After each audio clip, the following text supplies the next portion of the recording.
Welcome to the ReaderHouse Roundtable, where authors from all walks of life come together to discuss the trials, tribulations, and triumphs of publishing their books. I'm your host, Corey Graham.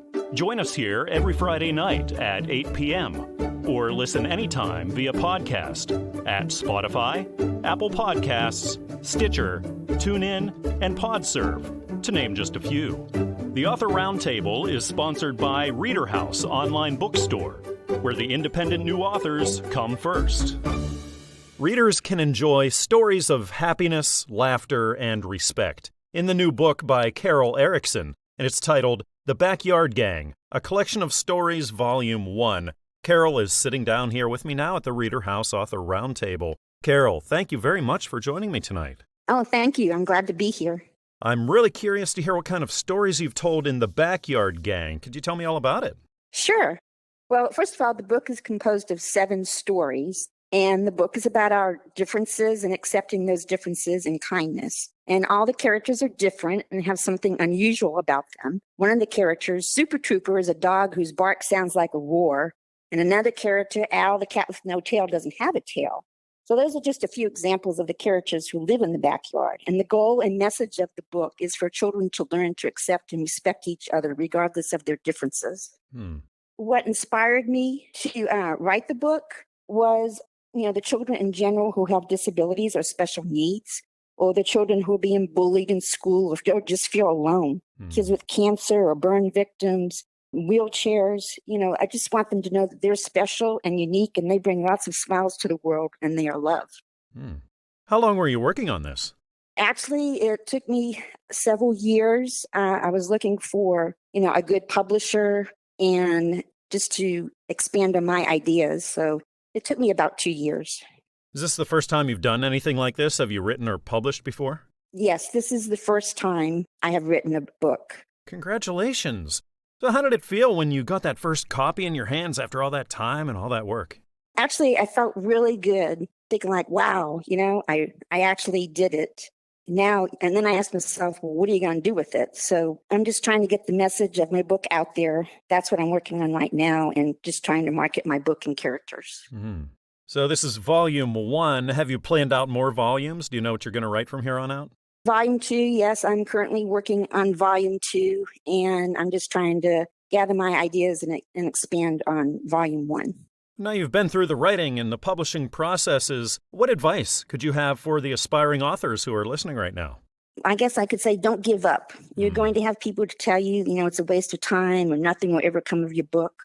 But how in the world do they know, right? I heard, that Mary Poppins actually took 20 years in the making. I saved my thoughts and ideas until I could put them in a story. So your day will come too if you keep at it, and age doesn't matter. While you were writing the stories for The Backyard Gang, did you have a certain group of readers, maybe an age range of children in mind? Yes, actually, children ages 13 and under, or actually anyone who needs a pick-me-up or needs, to feel good. That's what my stories are all about. They're feel-good stories. So when you read my book, you can't help but to feel good afterwards. So it's for adults as well. And we certainly need more positivity out there in life. Parents are always inspirational. They teach you the strength, to go on and not give up. So I guess it was my parents. And oftentimes when you're a writer, it also means you like to read. Would you call yourself an avid reader?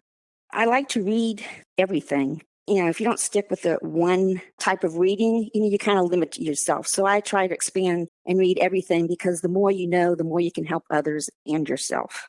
It's certainly important to be diverse in what you read. And also reading can help you improve your craft and give you a lot of ideas. Do you ever get writer's block? Yes, I do. Actually, what enables me to write is I have to be in a happy place in my mind, and I have to be in happy surroundings around me. Otherwise, it just doesn't flow. So positiveness and happiness really means a lot when you're writing.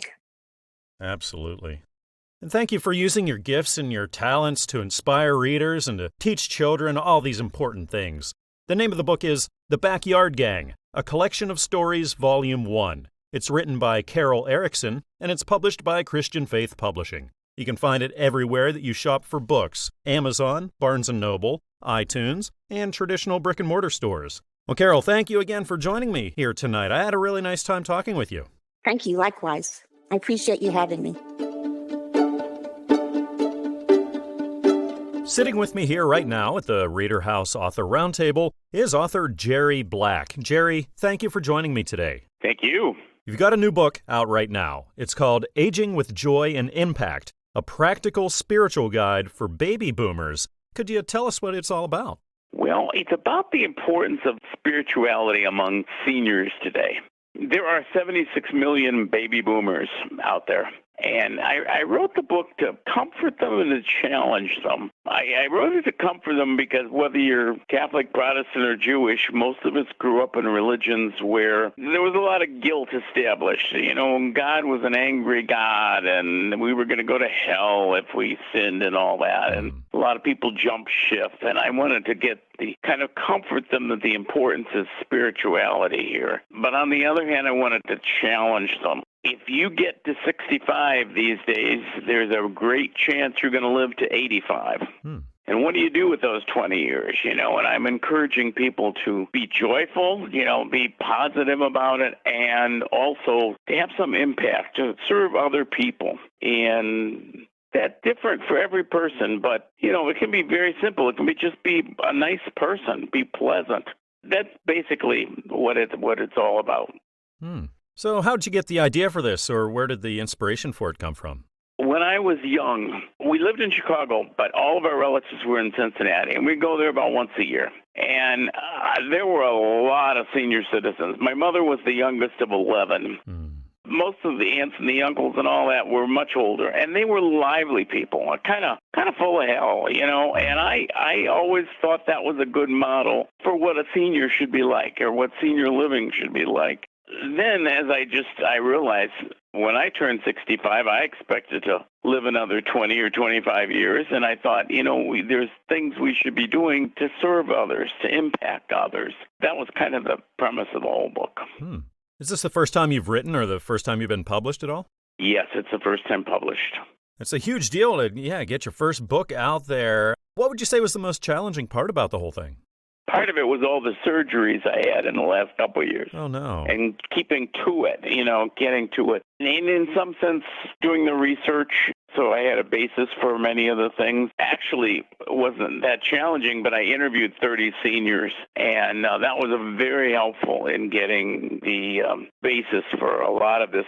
There's 16 of them I told their stories in the book because they were so inspirational, and these were all definitely joyful and impactful seniors. Did this take you a long time to do? Well, yeah, you know what? I think it took 3 years altogether. And a lot of that was, I had more surgeries than I can count in there. But also all the interviewing process, doing the processing those and writing up the stories, that it took some time. Sure. So now do you have any words of advice for the aspiring authors out there who want to get their first work out as well? Sit down at the computer and start typing. I found that very effective. I mean, I just typed away my thoughts, and, then you go back and you expand and you massage and you edit and all that. And sometimes there are pieces of a book. There are thoughts you have that you want to get across. But you get them down, and then you kind of, all of a sudden, an overall theme comes out and jumps out at you, and then you organize them into that process. What are the chances you'll be writing again and pursuing more publishing? I don't know. I'm 74 now, and I'm just, I don't know if I have the energy. I would welcome the opportunity if a thought comes to me that I really want to get out there. I encourage our listeners to check this one out. It's called Aging with Joy and Impact, a practical spiritual guide for baby boomers. It's written by Jerry Black and published by Christian Faith Publishing. You can find this everywhere that you shop for your reading material, like Amazon, Barnes & Noble, iTunes, and traditional brick-and-mortar stores. Jerry, thank you again for joining me here tonight. I had a great time learning about your book and chatting with you. Thank you for the opportunity. It's a celebration of life, people, and faith. It's the new book by Rachel McClellan, and it's titled Poetically Speaking Down Through the Years. I'm really happy that Rachel is joining me here right now. Rachel, thank you for joining me today. Good morning to you. Thanks for having me. Can you tell me all about Poetically Speaking Down Through the Years? It's a book of poetry written about my journey through life. It's poems I've written through my observation of certain situations, poems of love, joy, admiration, anguish, heartache, loss, and faith. For instance, I was at Johns Hopkins Hospital with support for my mother who's taking a class to deal with her onset of diabetes. I wrote a poem about the other patients, doctors, the nurses, and I called it Coping by Johns Hopkins. It was published in their annual magazine. And also a poem I called Go the Distance, Heaven is Worth the Sweat, published by the United Baptist Missionary Monthly Magazine. I entered a poetry contest sponsored by Baltimore's Best by WJZ and the mayor William Donald Schaefer. I won that prize and he also presented me with the winning check. My book has 235 pages, 78 poems, 5 chapters. Is this the first book you've written or had published? Yes, it is. I've been published by different magazines and stuff like that, but the first book. Oh, congratulations on getting your first book out there. How did it feel when you got that first one in your hands? I was so elated I kissed the book. I jumped up and down and hugged people and did all kind of stupid stuff. It was wonderful to see my work and published in a book. I'd seen it in papers and newspapers and things like that, but this was really great for me. I was just elated. Would you think about doing it again, maybe writing and publishing another book in the future? I said to myself that I have more poems. I'm thinking of writing another book. And I said to myself, and not now, when? Because I'm getting a little older, I'm not getting any younger. So it has become my inspirational motive since I'm already 92 years old.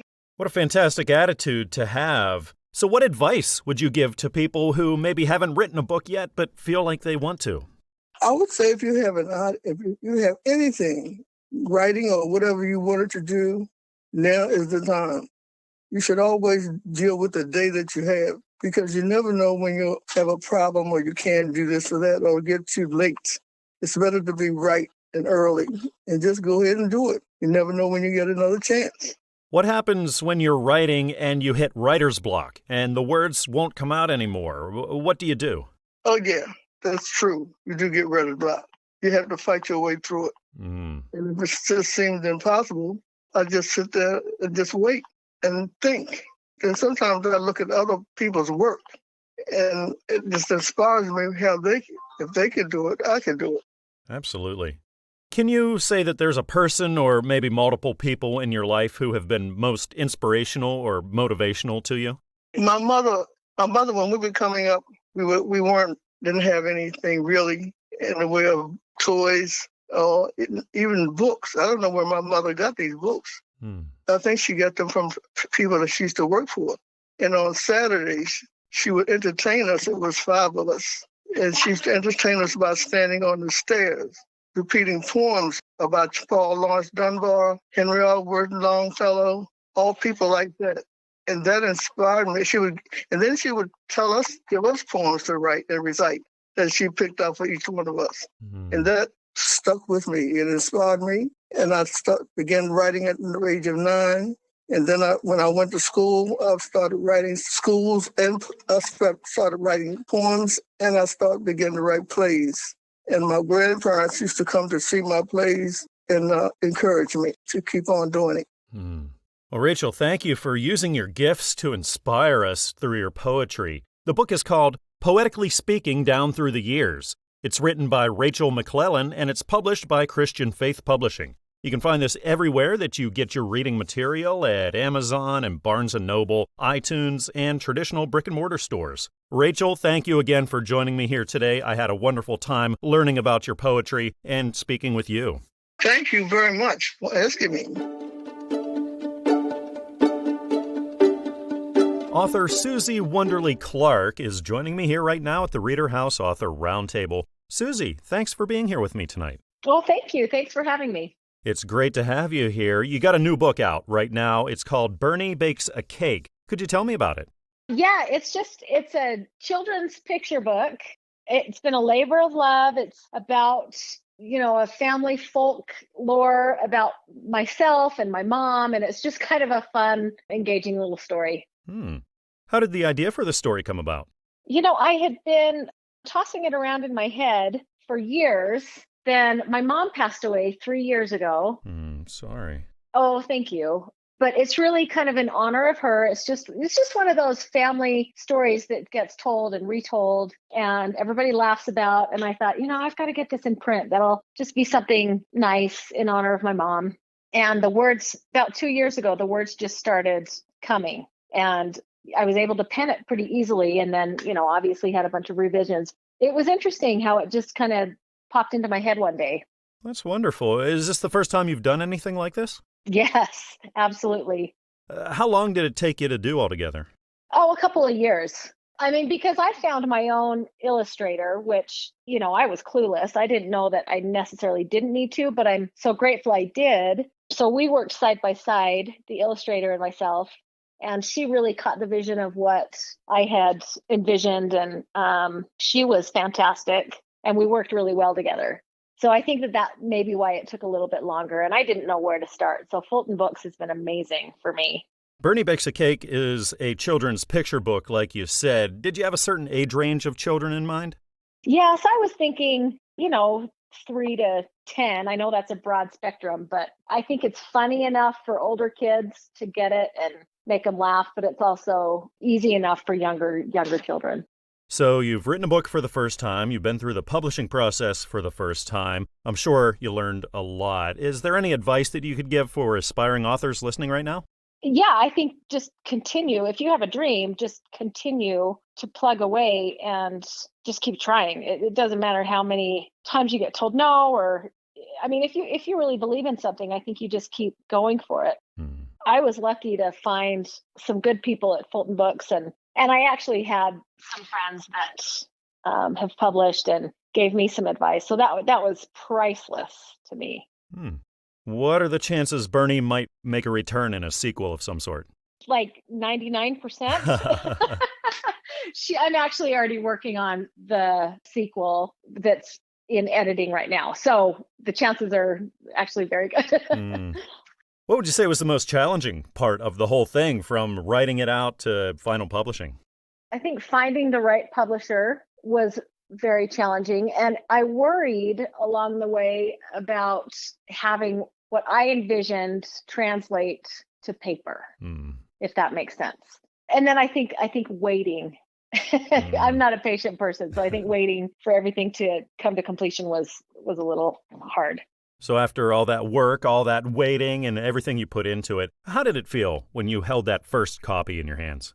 Oh, it was amazing. I mean, that is a dream come true, to see your name in print and your dream on paper. Yeah, it was amazing.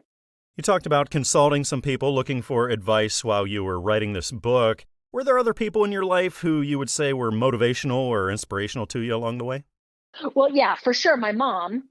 And I felt, it's funny because I wanted to write down this story before she passed. I wanted to write this story down for years, but it wasn't until she passed away that I felt the urgency. But my brother is a writer, and he's always been inspirational to me. Yeah, he was invaluable. I have a good friend and neighbor that is an author as well, and his advice was priceless. So, and I look up to both of those men completely.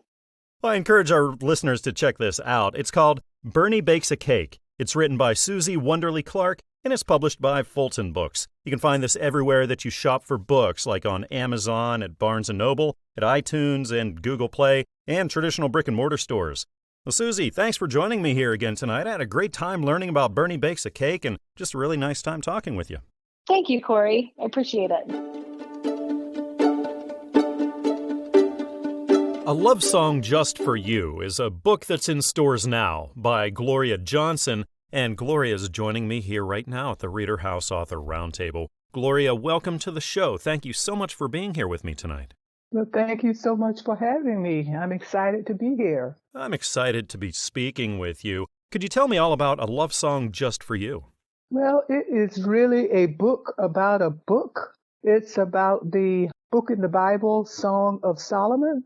The goal of the book is to try to encourage believers to have a stronger personal relationship with the Lord and to recognize how precious we are to God.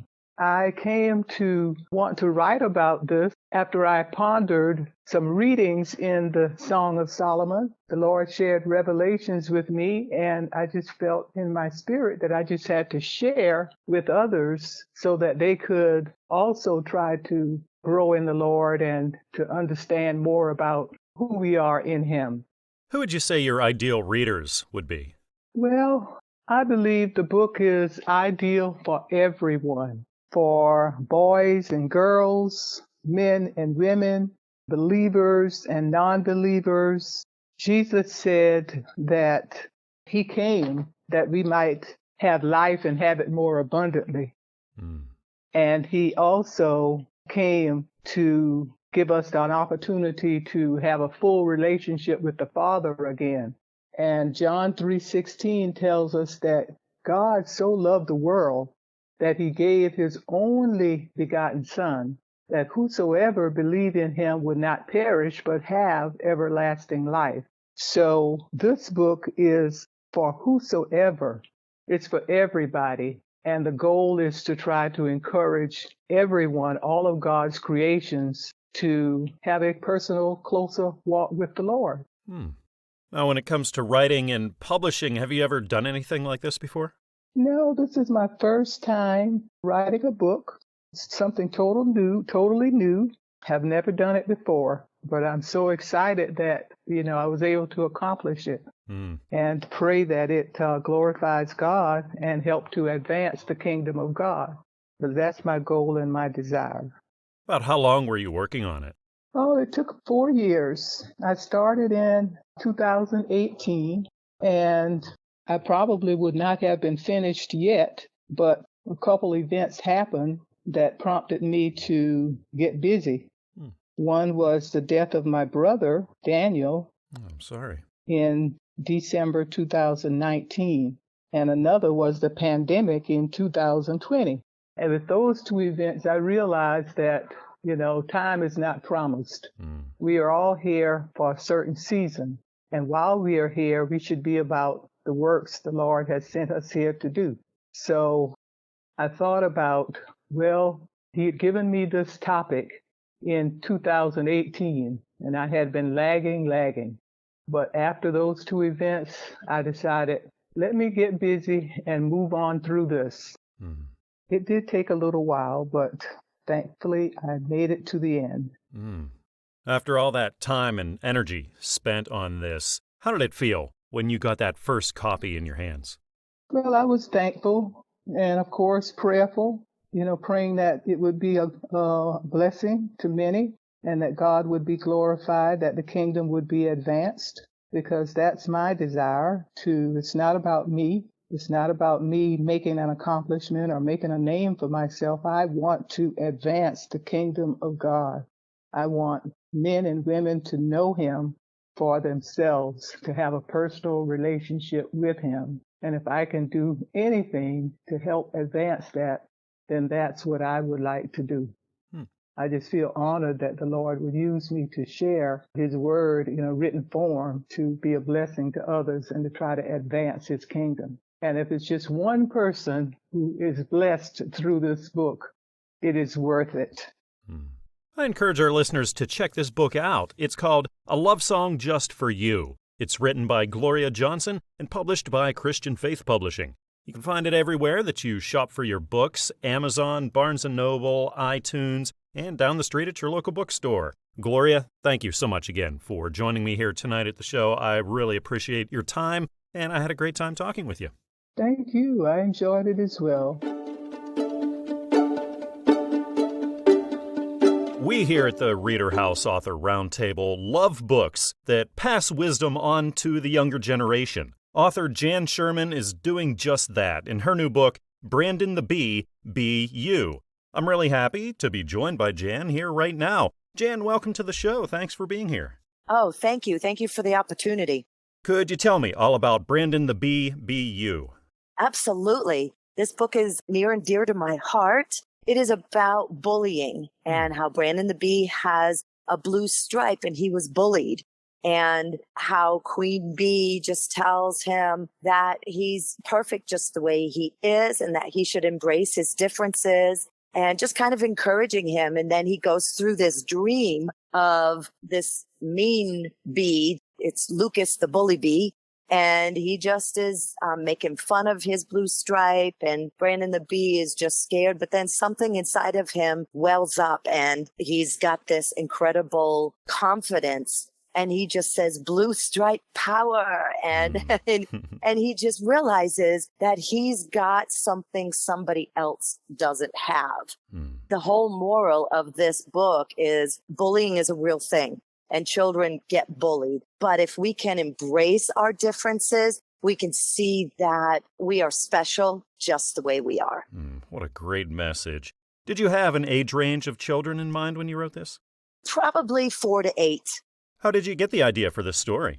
Well, you know what? I just wanted to bring simple life lessons to children in a way that they can understand. And I know that that's something that they struggle with. And this main character, Brandon the bee, is kind of after my late son, Brandon, and some of the things he went through. And I wanted to bring that out and just have little children understand that they are wonderful. So I'm just trying to pick, and Brandon the Bee is a book series. My first book was called Be Kind, and then this one's Be You.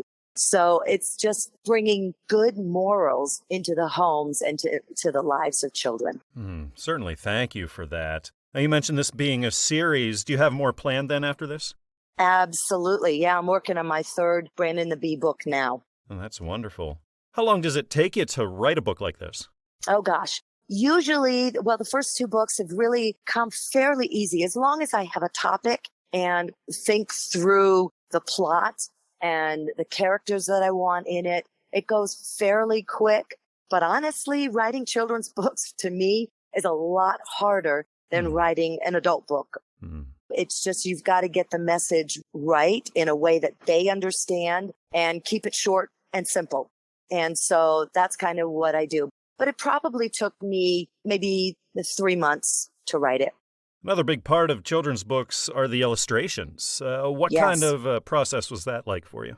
You know what? I work with Fulton Books, and they are amazing, and their illustrators are top-notch. And if something isn't right, because I have a picture in my mind, then I just kind of let them know, no, can we tweak it this way? Can we do it this way? And they are wonderful to work with. A lot of our listeners are aspiring authors. They want to write their first book. They want to get their message out there to the world. Do you have any words of advice that you could offer? Just do it. If that's a passion, a burning in your heart, then you're supposed to do that. And you just have to make time. Nobody has time, but we have to make the time and sit down and just start jotting some points down, some bullet points of things that you want to get across, the message that you want to bring. And you just start writing and it will come.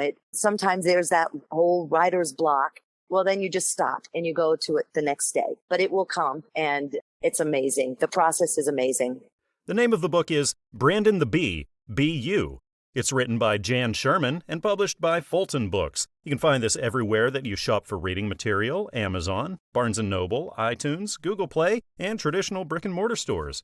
Well, Jan, it was great having you on the show here today. Thank you for putting this great message out there for our children to learn about. I hope we can do this again soon.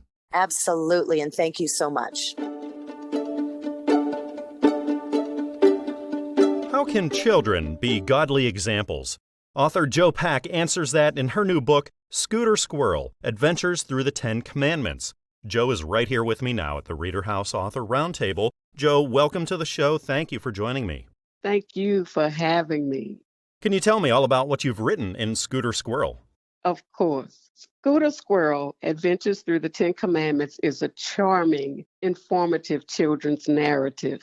You know, Corey, there is so much hatred, disrespect, and chaos in our nation, which most likely began with taught behavior or uncorrected bad behaviors in our children.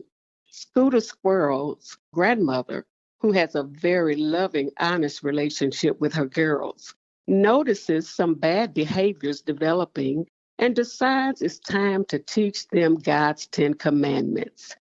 Now, Scooter was born differently from all the other squirrels in that her tail has 7 different colors. Her grandmother explains what each color represents how the number 7 is special in both of their lives, and what that number 7 means to God. After learning the 10 Commandments, the 4 of them form a circle, lifts their hands toward heaven as their grandmother prays a prayer, thanking God for the lessons learned, and asks God to use her granddaughters for his glory. Immediately after she finishes praying, the glory of the Lord filled the room, and the Spirit of the Lord fell upon them.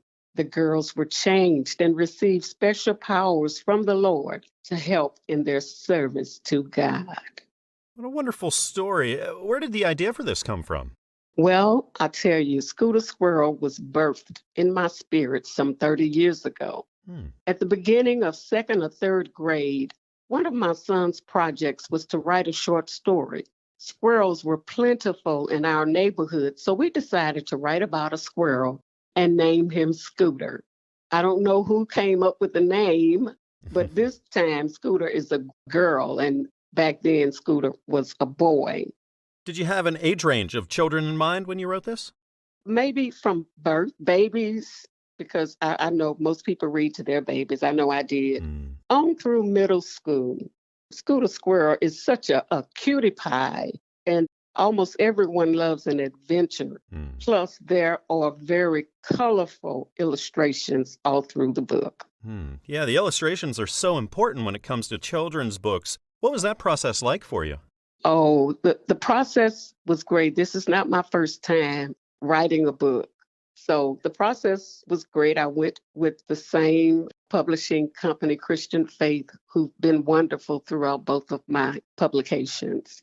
How long does it take you to write this and then format it for publishing, get the illustrations done, and have it released? Well, once I sat down and began working diligently on this project, it took me approximately 3 months to finish it. But the whole process, I would say, took maybe about 12 months. And do you have more on the way? Have you been thinking about more books to publish? Of course. This is not a one and done for Scooter and her 2 sisters. We're going to have more life lessons in the future to come. Fantastic. We're looking forward to that. Do you have any advice for the aspiring authors who are listening out there right now? Yes. Don't procrastinate, especially if an idea keeps coming in your spirit over and over. The enemy doesn't want us to do anything good. The hardest part is the starting point. Once you get past that, then it will flow. There's nothing like seeing the final product after a long time of working on it. And what did it feel like when you got that first copy in your hands? So much joy, so much joy. Like I had been working on a project near and dear to my heart. To see it finally manifest into something awesome. I just looked at it and said, to God be the glory. It's awesome. Well, I encourage our listeners to check this out. The name of the book is Scooter Squirrel, Adventures Through the 10 Commandments. It's written by Joe Pack, and it's published by Christian Faith Publishing. You can find this everywhere that you shop for reading material, on Amazon, at Barnes & Noble, on iTunes, and traditional brick-and-mortar stores, too. Joe, thank you again for being here tonight. I had a great time learning about Scooter Squirrel. Looking forward to the adventures coming ahead, and really nice time chatting. Thank you. I had a good time also. Right now I'm speaking with author Joyce M. Green here at the ReaderHouse Author Roundtable. Joyce, welcome to the show. Thank you for speaking with me tonight. Well, thank you for the invitation. It's very nice having you here. You've written a new book. It's out in stores right now. It's called Ride the Wind, the Andy Green story. Sailor, engineer, entrepreneur. This sounds like Andy's life was truly extraordinary. Can you tell me all about this book? Yes, I'll be happy to. It's a biography about Andy Green, and he's really had an exciting, unique life. As the cover of the book states, he's a sailor, he's an engineer, and an entrepreneur, had his own company. So what gave you the idea, or what inspired you to take the life story and write it and publish it? I started out because our grandchildren, I wanted them to really know us. So I was going to write a little something. I didn't even know it would be a book, but I was going to write something for them. And as I got into it, I think his story is unique, and I think it's very exciting. It is exciting. the things he likes are something everybody likes, and we've had ups and downs and blessings and tragedies and done a lot of traveling and met a lot of interesting people, and I just decided to let everybody know about that. How long were you working on this? About 3 months. Have you ever taken anything on like this before? What's your writing and publishing background like? Nothing. This is brand new for me. I'm sure you learned an awful lot. What was the toughest part of the process for you? I suppose the editing, which went on and on and on, but I'm glad that we went through that, and I hope we've gotten all of the errors and things out of the book. Yeah, certainly can be a long process, takes a lot of work, but like you said, definitely worth it because you're going to catch things that you might not have caught the first couple times around. Absolutely. And they're very thorough. Fulton Books did a great job. Now, what did it feel like after that work? And being that this story is so personal to you, what did it feel like whenever you got that first copy in your hands? Well, I was awed, and it was exciting and very fulfilling. We have a lot of listeners out here right now who want to write a book. They're aspiring authors. Could you give them any words of wisdom, any advice? Yes, I could tell them this. You must have an inspiration, a subject, something that really turns you on, something you really want to write about. And then once you've gotten into it, you, as Andy says, you just keep on keeping on because there are going to be obstacles and setbacks, but you got to have determination. Absolutely. Have you given any thought or consideration to writing more and maybe publishing more books? No, not at this point. Now, oftentimes when you write, that also means that you got a thing for reading, too. Would you call yourself an avid reader? Yes, I would. What sorts of reading do you find yourself going to? Well, I like just about every different genre. I like historical, adventure, mysteries, travel, religious, you name it. And I've read many, many things on, in all of those venues. That's fantastic that you're so diverse in everything that you're taking in. Now, you said you wrote this book primarily for your grandchildren so that they would know the story and so that they would have something. Were there people in your life who knew that you were writing this book? It's quite a big project to be taken on. So did you have people who could sort of encourage you and motivate you and sort of egg you along? Yes. We have, shall I say, a plethora of friends. Wow. Many of them are mentioned in the book, so of course I contacted them. As many of them, some of them are dead now. They're gone. They can't be contacted. But I did contact everyone I could who is in the book and, of course, asked for their permission and what they thought about it. And they were all, without exception, delighted to be included. So it made me feel very good. Oh, that's wonderful to hear. I encourage our listeners to check this book out. It's called Ride the Wind, the Andy Green Story, Sailor, Engineer, Entrepreneur. It's written by Joyce M. Green, and it's published by Fulton Books. You can find it everywhere that you shop for books, on Amazon, at Barnes & Noble, on iTunes, Google Play, and down the street at your local bookstore, too. Joyce, thanks again for coming on the show and telling me all about this book and about the significant life of Andy Green. I had a really nice time talking with you. Okay, and I enjoyed talking with you. Thank you for the invitation. Author Kevin Johnson is here with me right now. His new book examines the current state of law enforcement. It's titled The Crumbling Walls: What is Wrong with Law Enforcement in America? Welcome to the show, Kevin. Thank you so much for joining me. Thank you. Thank you. Can you tell me all about what you've written in The Crumbling Wall? Yeah, it's about my experience with being a law enforcement officer for long enough to retire, but the frustrations that I saw with just continually doing or watching administrations do the wrong thing and wondering why that was. And after getting to the point of being able to retire, being basically pushed out the door because I just wouldn't go on with the way they wanted things to be. I really appreciate the perspective you're taking on this. I noticed you make it a point to say that the book isn't about putting down law enforcement individuals. It's about tackling the law enforcement subject as a whole. Yeah, absolutely. The men and women on the street are literally killing themselves out there to try to keep us all safe, and they're not being supported like they should be. So what gave you the idea or the inspiration to write this and publish it? Again, the frustrations of great law enforcement officers with great ideas not being supported But when new chiefs of police come in, the first thing they promise you is exactly what they're not going to do. And then, after a career of doing it, figuring out why that is, and basically having a system that doesn't support stopping crime because crime pays. Mm. Have you ever done this kind of thing before? Have you ever written a book or been published? No. Had I done it before I could retire, I certainly probably would have never made it to retire. About how long did it take you to write this and then put it through the publishing process? I started writing, a couple of years because I didn't just sit down and do it all at once. The publishing process didn't actually take very long at all.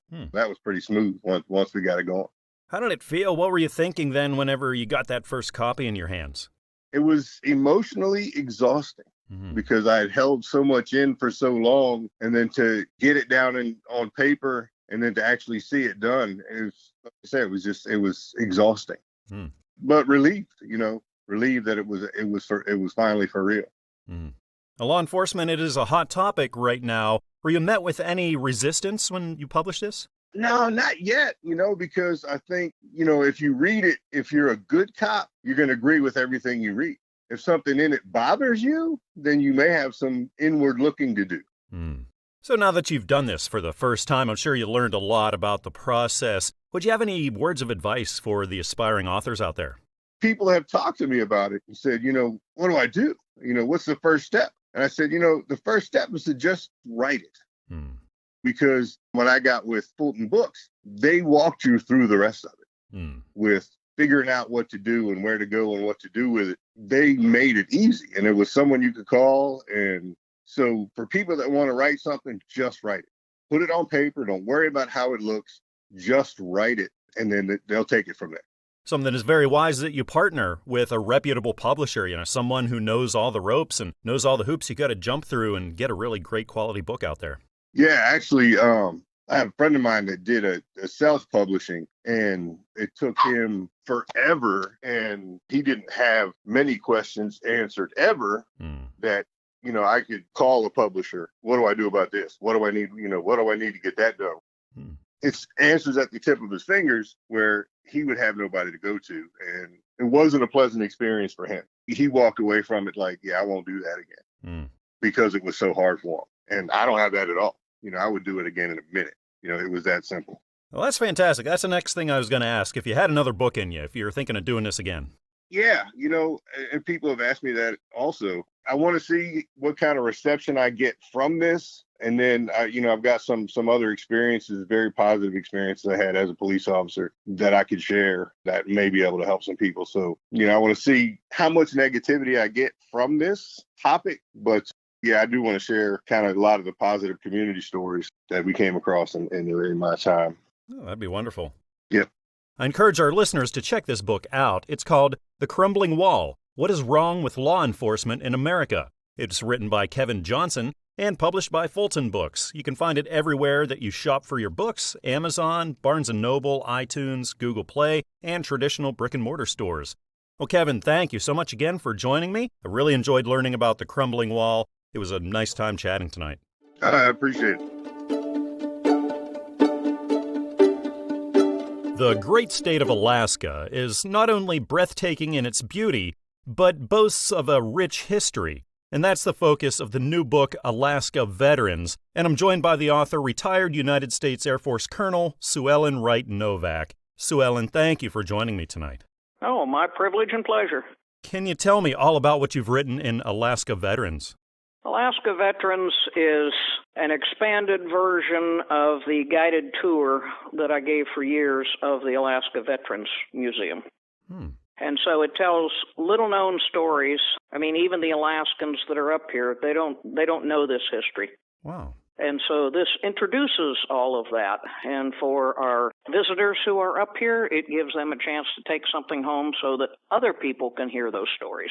Was there anything in particular that inspired you or sparked the idea to write this? Well, I'm the founding executive director for the museum, and the number of people that I would have come in that would take tours with me would say, hey, is any of this written down? Or maybe what you should do is maybe you should put flyers at each exhibit telling the story. I says, no, people aren't going to take the time to do that. And so that kind of birthed the idea of writing a book. Have you ever done this kind of thing before? What does your writing background look like? Writing for the Air Force. No, I don't have a writing background. This was something totally new and different. Wow, congratulations on getting a book out there. Thanks. I'm sure you learned a lot. What was the most challenging part of writing and publishing? Oh, I guess just the length of the process because of everything that you have to go through. And, of course, being in the military, I wasn't necessarily used to someone else's time frame. But it has been a great experience. Christian Faith Publishing is the best, and I would highly recommend it to any of the authors out there. Would you do it again? Would you think about writing another book? Well, actually, I have thought about doing a second volume that actually talks about Alaska's role in the Cold War era, because we had a massive role in that. But I don't know. My life has taken another turn, so maybe not. We'll think about it. About how long was the process from when you started writing it to when it hit store shelves? A little over a year. It took me 5 weeks to write the book. The rest of it was the process, and that's fine. There has to be an established process. Absolutely. Do you have any words of advice now? You know, a lot of our listeners right now are aspiring authors. What words of wisdom could you give them? Well, the words of wisdom I would give would be, make sure you triple check all of your facts. Make sure that everything is to the T. The T's are crossed, the I's are dotted, all that good stuff. And as I said before, go with Christian Faith because they make it very easy to work with them. Yeah, it's really wise to partner with a reputable publisher who's been down this road many, many times and can anticipate a lot of the things that you might encounter along the way and get you in a really good position. Correct. That and their publicity, their press releases, everything else, they do a fantastic job. Now, when you're writing, it can be a lonely thing because normally you're just doing the whole thing by yourself. Did you have people who knew you were working on this and could be there to back you up and maybe give you encouragement along the way? Well, definitely my husband. And the staff at the museum was very helpful. In fact, I had to turn to them to get some photos. But yes, they were very encouraging. Can you tell me the thoughts or emotions going through you whenever you got this first book in your hands? Oh my gosh, is this for real? Yeah, I never thought that a first-time author with, first shot out of the cannon would score. So this has been a humbling experience in that respect. So could you give me an example? What do you think is one of the most surprising things about Alaska that people don't know about? That the Battle of Attu actually occurred and there was a World War II land battle in North America. They don't know that there were Attuans, the indigenous people, that were taken to Japan and detained in a camp. Almost half of them would lose their lives there. Wow. People just don't know this story. And the sad part is even Alaskans, it is part of Alaskan history, but even Alaskans, the majority, do not know the story.